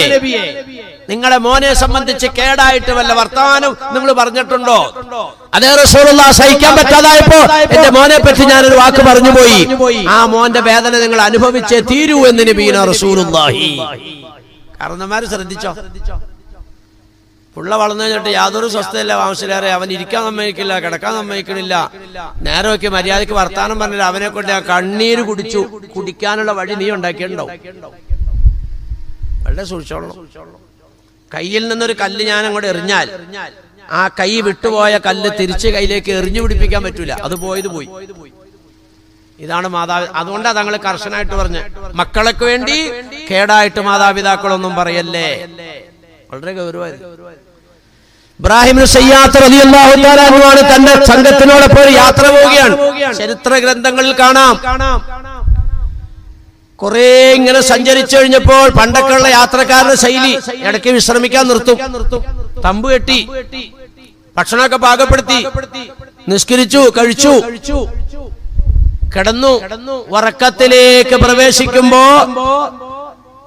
ഒരു ഭയങ്കരമായ കഴുതയുടെ അലറിക്കരയുന്ന സൗണ്ട്. സാധാ കരച്ചിലല്ല, കഴുത അലറിക്കരയുകയാണ്. നടുങ്ങി എഴുന്നേറ്റു. അങ്ങനെ പുറത്തേക്ക് ഇറങ്ങി ഉള്ള വെളിച്ചമൊക്കെ കത്തിച്ചു നോക്കി, എവിടെന്നാണ് ഈ കഴുതയുടെ അലറിക്കരയിൽ കേൾക്കുന്നത്? പുറത്തിറങ്ങിയപ്പോ കഴുതേനൊന്നും കാണില്ല. അവര് വീണ്ടും കിടന്നു. ഉറക്കത്തിലേക്ക് അങ്ങോട്ട് എത്തുമ്പോ വീണ്ടും കഴുതയുടെ കരച്ചിൽ. ചാടി എഴുന്നേറ്റു എന്ന് പറഞ്ഞാൽ ഭയങ്കര അട്ടഹാസമാണ് കഴുതയുടെ. പുറത്തേക്ക് ഇറങ്ങി കഴുതയെ നോക്കി, കാണണില്ല. ആ രാത്രി അവർക്ക് ഉറങ്ങാൻ പറ്റിയില്ല. അന്ന് രാത്രി അവർ ഉറങ്ങിയില്ല. സുബഹിയായി, നമസ്കാരം കഴിഞ്ഞു, പുറത്തേക്ക് ഇറങ്ങി. പരിസരത്തൊക്കെ അവർ നോക്കി, പൂഴി മണൽ പ്രദേശം, പക്ഷേ കഴുതയുടെ കാൽപ്പാടുകളൊന്നും കാണുന്നില്ല. എല്ലാവർക്കും അത്ഭുതമായി. നമ്മൾ ഇന്നലെ കഴുതയുടെ കരച്ചിൽ കേട്ടതല്ലേ? അതെ. എന്നിട്ട് പിന്നെ ഇപ്പൊ കഴുതയുടെ കാൽപ്പാടൊന്നും കൂടെ കാണുന്നില്ലല്ലോ. അതെന്തൊരു അത്ഭുതമായത്. കുറെ മുന്നോട്ട് നീങ്ങി. 3 ദുആകൾക്ക് ഉത്തരമുണ്ട്, അള്ളാഹു സ്വീകരിക്കും, യാതൊരു സംശയമില്ല. നബീന റസൂലുള്ളാഹി. അതിൽ നമ്മളുടെ ഒരു ദുആ പെടേണ്ടതുണ്ട്. അതായി പറഞ്ഞാൽ ദുആയാണ് നമ്മുടെ ആയുധം. ആറ്റം ബോംബല്ല, ഹൈഡ്രജൻ ബോംബല്ല, പോർ വിമാനങ്ങളല്ല, AK-47 അല്ല. നമ്മുടെ ആയുധം ദുആയാണെന്ന് നബീന റസൂലുള്ളാഹി. നമ്മുടെ പരിപാടി അത് തന്നെയാണോ? സലാത്ത് വാർഷികവും ദുആ മജ്ലിസും ആണ്. ഇത് ചെറിയ കാര്യമല്ല നിങ്ങൾ ഈ നാട്ടിൽ നടത്തുന്നത്. നമ്മുടെ ഒന്നും മീശയുടെ വലിപ്പം കൊണ്ടിട്ടല്ല ആഭ്യന്തര സഹമന്ത്രി ഇങ്ങനെയൊന്ന് പറഞ്ഞെങ്കിൽ പറഞ്ഞത്. അള്ളാഹു അവരെ കൊണ്ട് തിരുത്തിപ്പിക്കണമെങ്കിൽ നിങ്ങൾ ഇനിയും പണിയെടുക്കണം. സാധുക്കളുടെ ദുആ ചെറുതല്ല. ഇത് ലക്ഷക്കണക്കിന് മുസ്ലിങ്ങൾ, കോടിക്കണക്കിന് മുസ്ലിങ്ങൾ കണ്ണുനീര് വാർത്തുകൊണ്ട് തഹജ്ജുദ് നിസ്കരിച്ചിട്ട് അല്ലാഹുവിന്റെ കൈവക്കിക്കൊണ്ട് പറയാ, പടച്ചവനെ ഭരണാധികാരികളെ നീ തിരുത്തണേ അല്ലാഹ്. ഇതാണ് മുസ്ലിമിന്റെ ദുആ. അള്ളാഹ് തിരുത്താതിരിക്കൂല. കാരണം രണ്ടാമത്തെ നബി തങ്ങൾ പറഞ്ഞത് അതാണ്. നമ്മൾ ശ്രദ്ധിച്ചോ? ഞാൻ ഇപ്പൊ നിർത്തിയേക്കാം. എന്നെ കൊണ്ടുള്ള ഇടങ്ങേറ് നിസ്സാര സമയം കൂടെ ഉണ്ടാവുള്ളൂ. അല്ലാഹു തആല നമ്മളെല്ലാം നാളെ അവന്റെ ജന്നാത്തുൽ ഫിർദൗസിൽ ഒരുമിച്ച് കൂടുന്ന ഭാഗ്യവാന്മാരിൽ, ഭാഗ്യവതികളിൽ പെടുത്തി തന്ന് അനുഗ്രഹിക്കുമാറാകട്ടെ. നിങ്ങൾ നന്നായിട്ട് വർക്ക് ചെയ്യണം കേട്ടോ. ഈ മജ്ലിസിനെ വിജയിപ്പിക്കാൻ വേണ്ടി നിങ്ങൾ പണിയെടുത്ത ആളുകളെ കൊണ്ടുവന്നാൽ നിങ്ങൾക്ക് ഭയങ്കര നേട്ടമാണ്. അദ്ദാലു അലൽ ഖൈരി കഫാഇലിഹി നബീന റസൂലുള്ളാഹി. നന്മയിലേക്ക് നിങ്ങൾ ഒരാളെ കൊണ്ടുവന്നാൽ ആ നന്മ കേട്ടിട്ട് അയാൾ ചെയ്യുമ്പോൾ കൊണ്ടുവന്ന നിങ്ങൾക്ക് കൂലിയുണ്ടെന്ന് നബീന റസൂലുള്ളാഹി. അതുകൊണ്ട് എല്ലാവരും പണിയെടുക്കണം നാളെ. അപ്പൊ എന്താ പറഞ്ഞു വന്നത്? ബഹുമാനികളെ, ഇവിടെ ഒന്നും കഴുതനെ കാണുന്നില്ലല്ലോ. നേരം വെളുത്തു അവർ പുറത്തേക്കിറങ്ങി. വല്ല വീടും പരിസരത്ത് എവിടെയെങ്കിലും ഉണ്ടോ എന്ന് ഇങ്ങനെ അന്വേഷിക്കുകയാണ്. നോക്കുമ്പോ കാണാം ഒരു പുല്ലുമേഞ്ഞ വീട്. ആ വീടിന്റെ അടുത്തേക്ക് എഴുന്നേറ്റ് വിളിച്ചു, വീട്ടുകാരെ ഇവിടെ ആളുകൾ ആരെങ്കിലും ഉണ്ടോ? അപ്പൊ പുരികം വരെയും നരച്ച, നടുവളഞ്ഞ ഒരു പടുകിളവി അവർ പുറത്തേക്ക് ഇറങ്ങുന്നു. എന്താണ് മക്കളെ? ഉമ്മ, ഞങ്ങൾ ഇന്ന രാജ്യത്ത് നിന്നും ഇന്ന രാജ്യത്തേക്ക് യാത്ര പോകുന്ന യാത്രാ സംഘമാണ്. നിങ്ങളുടെ ഈ നാട്ടിൽ ഞങ്ങൾ താമസിക്കാൻ വേണ്ടി തമ്പ് കെട്ടി. പക്ഷേ രാത്രിയിൽ ഞങ്ങൾക്ക് ഉറങ്ങാൻ കഴിഞ്ഞില്ല. ഒരു ഭയങ്കരമായ കഴുതയുടെ അലറിക്കരയുന്ന ശബ്ദം. എവിടെ നിന്നാണ് ഈ കഴുത വരുന്നത്? അടുത്തേക്ക് വാ മക്കളെ. കൂഞ്ഞിക്കൂടി ആ തള്ള അവിടെ ഒരു പടിയിൽ ഇരുന്നിട്ട് പറഞ്ഞു, മക്കളെ, വളരെ ചെറുപ്പത്തിൽ വിധവയായി തീർന്ന ഒരു സ്ത്രീയാണ് ഞാൻ. നല്ല യുവത്വ സമയത്ത് എന്റെ ഭർത്താവ് മരിച്ചുപോയി. എനിക്ക് ഒറ്റ മോൻ. ധാരാളം വിവാഹാലോചനകൾ എനിക്ക് വന്നു. ഞാൻ ചിന്തിച്ചു, പടച്ചവനെ, ഞാനൊരു പുതിയ ഭർത്താവിനോടൊപ്പം ജീവിതം പങ്കിടാൻ പോയാൽ എന്റെ പൊന്നുമോൻ വഴിയാധാരമാകുമല്ലോ. എന്റെ മോന് വേണ്ടി ഞാൻ വിധവയായി ജീവിക്കാൻ തീരുമാനിച്ചു. മക്കളെ, അങ്ങനെയൊക്കെ എത്ര തള്ളമാരുണ്ട്. ഞാൻ ഇവിടെ ഇരിക്കുന്ന മക്കളോടൊക്കെ പ്രത്യേകിച്ച് പറയുക, വളരെ സൂക്ഷിക്കണം. നിങ്ങളുടെ ഉമ്മാനെ ഉപ്പാനെയൊക്കെ. കാലം വളരെ മോശ. മാതാപിതാക്കളെ കണ്ടുകൂടാത്ത മക്കളാണ് ഇപ്പൊ നിലവിൽ അധികവും വളർന്നു വന്നുകൊണ്ടിരിക്കുന്നത്. അല്ലാഹു തആല മക്കളെ കൊണ്ട് വേദനിക്കുന്ന, നാണം കെടുന്ന ഒറ്റ മാതാപിതാക്കളും ഈ ഇരിക്കുന്ന കൂട്ടത്തിൽ ഉണ്ടാകാതെ അല്ലാഹു കാത്തുരക്ഷിക്കുമാറാകട്ടെ. ഇവിടെ ശ്രദ്ധിച്ചോ? ചെറുപ്പത്തിലെ വിവാഹം, വിധവയായി കഴിഞ്ഞാൽ പുതിയ കല്യാണത്തിന് തയ്യാറാകാത്ത എത്ര പെൺകുട്ടികളുണ്ട്. എന്തേ കാരണം? എന്റെ കുഞ്ഞു വഴിയാധാരാവും. നിങ്ങളൊന്ന് ചിന്തിക്കണം. മക്കളൊക്കെ, അങ്ങനെയുള്ള മക്കളൊക്കെ ഇവിടെ ഉണ്ടെങ്കിൽ നിന്റെ മാതാവിന്റെ സുഖജീവിതം മൊത്തം നിനക്ക് വേണ്ടി നിന്റെ തള്ള ഉപേക്ഷിച്ചതാണ്. അത് തന്നെ ഇവിടെ സംഭവിച്ചേക്കണേ. അങ്ങനെ എന്റെ പൊന്നുമോന് വേണ്ടി ഞാൻ ജീവിച്ചു മക്കളെ. പക്ഷെ എന്റെ കുഞ്ഞ് അറിവായി വരുന്തോറും എന്നെ അവനക്ക് ഇഷ്ടമല്ലാതെയായി. എന്നെ ഇഷ്ടമല്ല. ഞാൻ എന്തെങ്കിലും അവനോട് ആവശ്യപ്പെട്ട് അവൻ പറയും, ഹിമാറേ പോ. ഇതാണ് അവന്റെ പ്രതികരണം. ഹിമാറേ പോ. വലിയ പ്രതീക്ഷയോടെ ഞാനൊരു വിഷയം അവന്റെ മുമ്പിലേക്ക് വെച്ചു. അവനത് ഉൾക്കൊള്ളുമെന്നാണ് ഞാൻ വിശ്വസിച്ചത്. പക്ഷേ ആ ഡിമാൻഡും അവന്റെ മുമ്പിലേക്ക് വെച്ചപ്പോൾ അവൻ എന്നോട് മറുപടി പറഞ്ഞു, എനിക്ക് കഴിയില്ല ഹിമാറേ, ഇത് കേട്ടപ്പോൾ സഹികെട്ടതായി ഞാൻ പറഞ്ഞുപോയി, അല്ലാഹുമ്മ ജഅൽനി ബിനി ഹിമാറാ, പടച്ചവനെ എന്റെ മോനെ നീ കഴുതയാക്ക് റബ്ബേ. ഞാൻ അറിയാതെ പറഞ്ഞുപോയി മക്കളെ. അന്ന് മുതൽ എന്റെ മകനാകപ്പാടൊരു മാറ്റം വന്നു, ശരീരത്തിനൊരു വ്യത്യാസം വന്നു. എന്ത് രോഗമാണെന്ന് വൈദ്യശാസ്ത്രത്തിന് പിടികിട്ടിയില്ല. എന്റെ മോൻ നിസാർ ദിവസത്തിന്റെ ഉള്ളിൽ മരണപ്പെടുകയാണ്. അല്ലാഹു കൊറോണയിൽ നിന്നും നമ്മളെയൊക്കെ കാത്തു രക്ഷിക്കുമാറാകട്ടെ. അള്ളാന്റെ രക്ഷയാണെന്ന് ആയിഷ റളിയല്ലാഹു തആല ചോദിച്ചു. അത്താനി ജിബ്രീൽ അലൈഹിസ്സലാത്തു വസ്സലാം ബിൽ ഹുമ്മ വത്വാഊൻ അംസൈത്തുൽ ഹുമ്മ ബിൽ മദീനത്തി അർസലത്തി താഊൻ ഇല ശാം ഔ കമാ ഖാല റസൂലുള്ളാഹി. എന്ത് രോഗാന്ന് മനസ്സിലായില്ല, ചെറുക്കൻ മരിച്ചുപോയി. അള്ളാഹുവിന്റെ ശിക്ഷയാണെന്നാണ് നബി തങ്ങൾ പറയുന്നു. ജിബ്രീൽ അലൈഹിസ്സലാം എന്റെ അടുക്കൽ വന്നു 2 സാധനങ്ങളുമായിട്ട്. ഒന്ന് പനി, മറ്റൊന്ന് പകർച്ചവ്യാധി. അംസൈത്തുൽ ഹുമ്മ ബിൽ മദീന, മദീനക്കാർക്ക് വേണ്ടി ഞാൻ പനി പിടിച്ചു വെച്ചു എന്ന് നബിയുനാ റസൂലുള്ളാഹി. മുഅ്മിനീങ്ങളൊക്കെ മദീന ചെന്നാ പനിക്കും. അവർക്ക് ബർക്കത്ത, പാപം പൊറുക്കുന്ന പനിയാണ്. പകർച്ചവ്യാധിയെ ഞാൻ ഷാമിലേക്ക് പറഞ്ഞയച്ചു എന്ന് നബിയുനാ റസൂലുള്ളാഹി. മദീനയിൽ ഖിയാമത്ത് നാൾ വരെയും പകർച്ചവ്യാധി ഉണ്ടാവില്ല. മദീനയിൽ ദജ്ജാൽ പ്രവേശിക്കൂല. നാടിന്റെ പവർ അതാണ്. ആ നാട്ടിൽ ചെന്ന് മരിക്കാൻ, ആ പുണ്യമാക്കപ്പെട്ട ജന്നത്തുൽ ബഖീൽ അടങ്ങാൻ അല്ലാഹുവേ നീ ഞങ്ങൾക്കൊക്കെ ഭാഗ്യം തരണേ തമ്പുരാനെ. ആമീനും പറയണില്ല. എന്നാ പോണ്ട നിങ്ങളുടെ നാട്ടിൽ മരിച്ചിട്ട് തെങ്ങിന്റെ വീട്ടിലടയ്ക്കുക. അവിടെ ആകുമ്പോ എപ്പോഴും എല്ലാവരും കാണുകയും ചെയ്യാം, ഇമാമിന്റെ കുത്തുബയും കേൾക്കാം. ഒരു കാക്കാട്ടെ ഞാൻ ചോദിച്ചേ, ഇപ്പൊ എത്രാമത്തെ ഹജ്ജായി ചെയ്യണേ? ഉസ്താദ് ഇതിപ്പോ 3ാമത്തെ ഹജ്ജാണ്. അൽഹംദുലില്ലാഹ്. ഈ ഹജ്ജിന് മദീന ചെന്ന് മരിക്കണം. നമ്മുടെ ഹജ്ജൊക്കെ കഴിഞ്ഞ് നാട്ടിൽ വന്നിട്ട് നാട്ടിൽ മരിക്കണം ബാ ഉസ്താദെ. അപ്പൊ ഈ കാക്കയുടെ ധാരണ ഏതാണ്ട് പള്ളിപ്പറമ്പിൽ ഭിത്തിയുടെ ചേർത്തുകൊണ്ട് നടക്കി കഴിഞ്ഞാൽ കുത്തുബൊക്കെ കേട്ടാല് ഏറ്റവും ഗുണകരമായ ഖബർസ്ഥാൻ ജന്നത്തുൽ ബഖിയാണ്. ശഫാഅത്ത് നിർബന്ധമാണെന്ന് നബിയുനാ റസൂലുള്ളാഹി. നന്നായിട്ട് ദുആ ഇരുന്നോ കിട്ടും. ലാ യറദ്ദുൽ ഖളാ ഇല്ലാ ബിദുആ നബിയുനാ റസൂലുള്ളാഹി. ചോദിച്ചാലേ കിട്ടുള്ളൂ. ചോദിച്ചോണ്ടിരിക്കുക. അപ്പൊ എന്താ പറഞ്ഞു വന്നത്? ഈ ഉമ്മ പറഞ്ഞത് എന്താ? എന്റെ മോനൊക്കെ അസുഖം ബാധിച്ചു മരിച്ചു. എന്താ നിങ്ങളത് ചിന്തിച്ചു നോക്കിയ? എന്നേക്കാൾ കൂടുതൽ ലോക വിവരം ഉള്ളവരല്ലേ എന്റെ സംസാരം കേൾക്കണത്. അല്ലാഹു സുബ്ഹാനഹു വ തആല ഒരു മനുഷ്യനെയും ഒരു പടപ്പിനെയും അല്ലാഹു തആല ഉപദ്രവിക്കൂല, ആക്രമിക്കൂല. അല്ലാഹു സുബ്ഹാനഹു വ തആല പടപ്പുകളുടെ പ്രവൃത്തി ദൂഷ്യം കൊണ്ട് മാത്രമാണ് റബ്ബ് ശിക്ഷിക്കുന്നത്. എത്ര എത്ര തെളിവുകളാണ് അല്ലാഹു തആല എടുത്തു ഉദ്ധരിക്കുന്നത്. ഓരോ നാട്ടുകാരെ കൈകാര്യം ചെയ്തേ. ഭയങ്കര ആരോഗ്യം ദീർഘായുസ്സും ഒക്കെ ഉണ്ടായിരുന്ന വലിയ വലിയ പടപ്പുകള് ഈന്തപ്പന മറിഞ്ഞു കിടക്കുന്ന പോലെയാണ് ചത്തു കിടക്കണമെന്ന് മറിഞ്ഞ്. എന്താ അവൻ നബിത്തങ്ങൾ പറഞ്ഞു, പകർച്ചവ്യാധിയെ ഞാൻ പറഞ്ഞയച്ചു എന്ന്. പകർച്ചവ്യാധി മദീനയിൽ ഉണ്ടാവില്ല. പകർച്ചവ്യാധി വരുന്നത് ആയിഷ റളിയല്ലാഹു തആല ചോദിച്ചു, താഴൂരിനെ സംബന്ധിച്ച് ഞാൻ നബി തങ്ങളോട് ചോദിച്ചു, പകർച്ചവ്യാധിയെ പറ്റി എന്താണ് നബിയെ?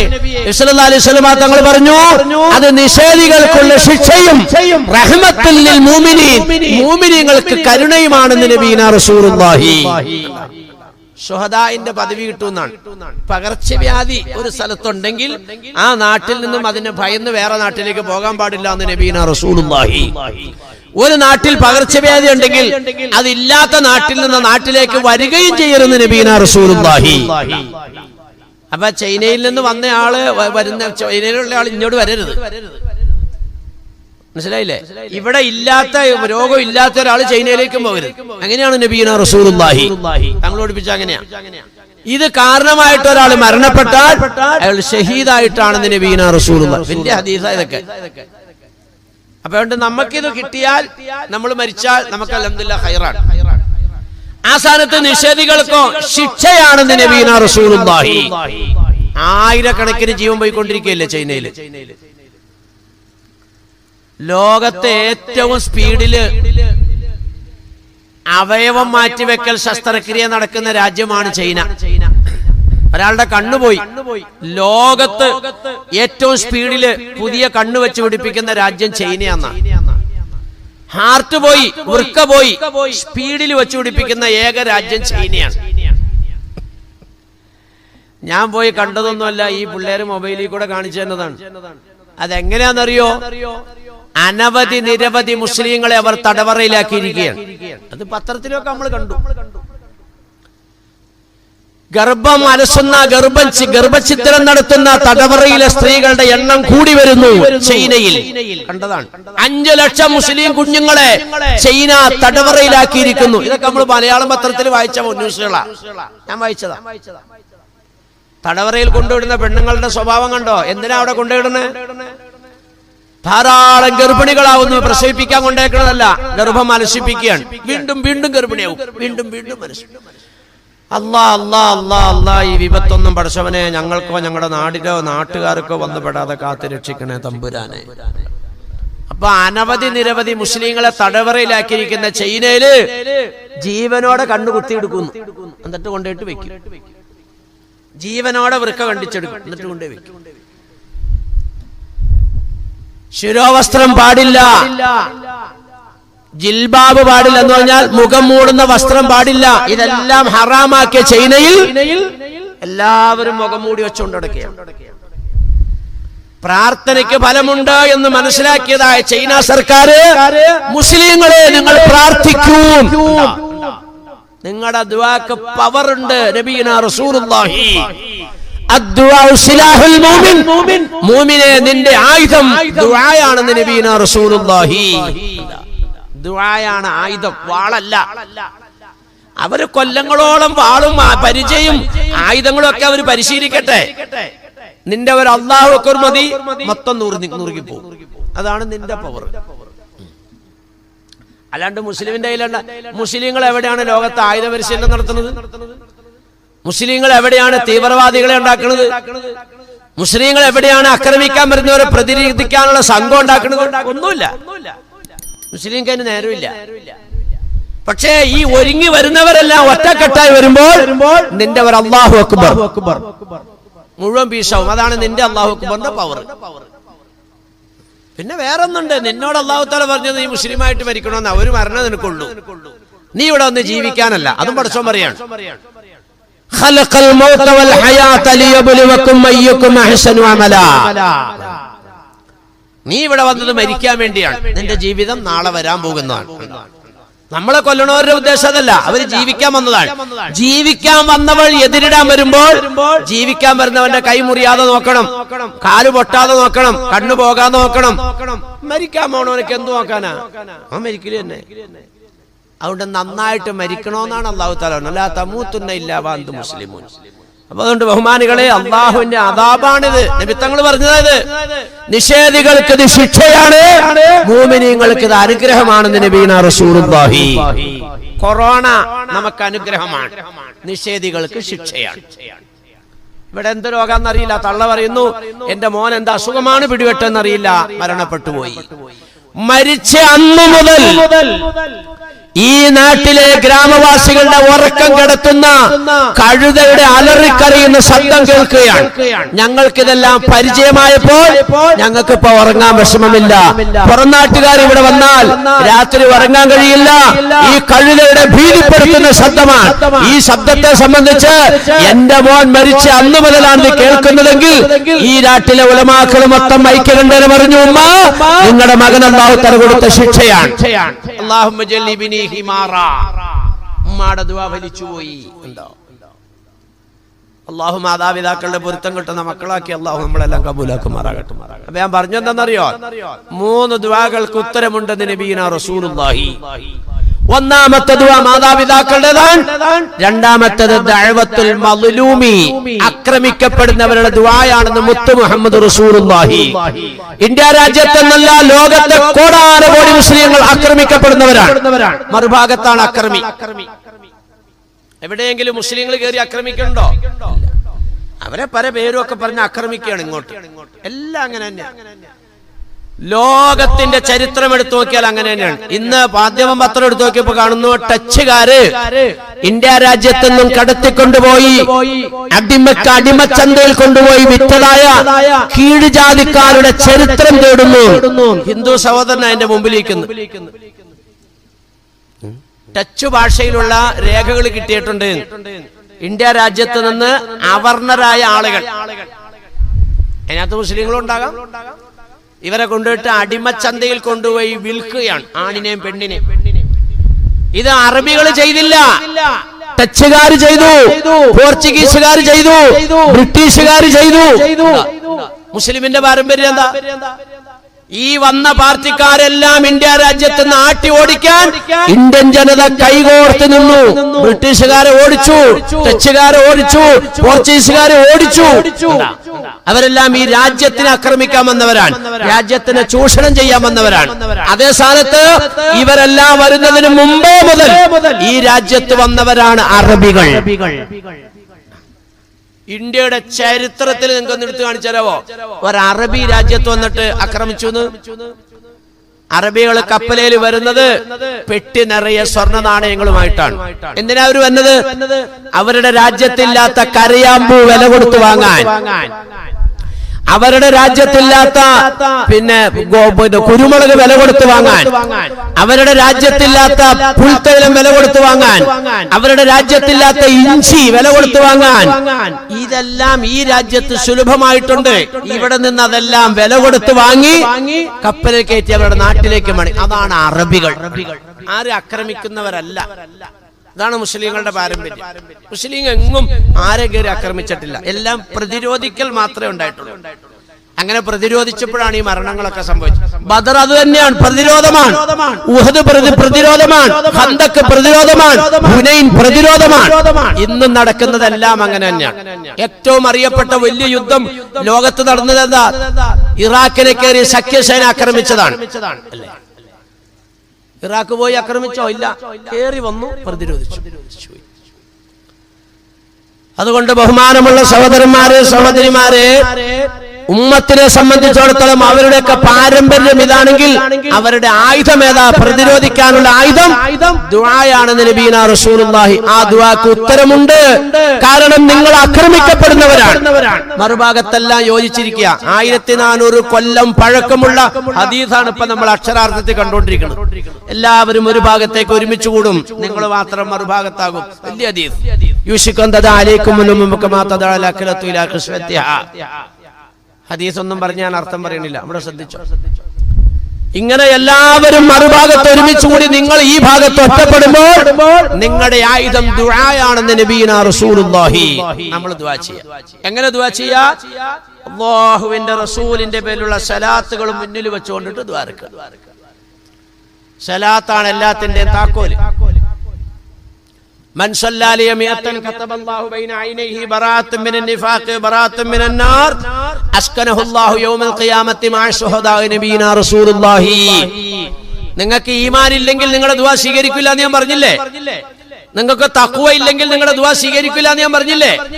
നബി തങ്ങൾ പഠിപ്പിക്കുന്നു, നിങ്ങൾ 100 സലാത്ത് പതിവാക്കുന്നവരാണെങ്കിൽ കതബല്ലാഹു ബൈന ഐനൈഹി ബറാഅത്തും മിനൻ നിഫാഖ് ബറാഅത്തും മിനൻ നാർ.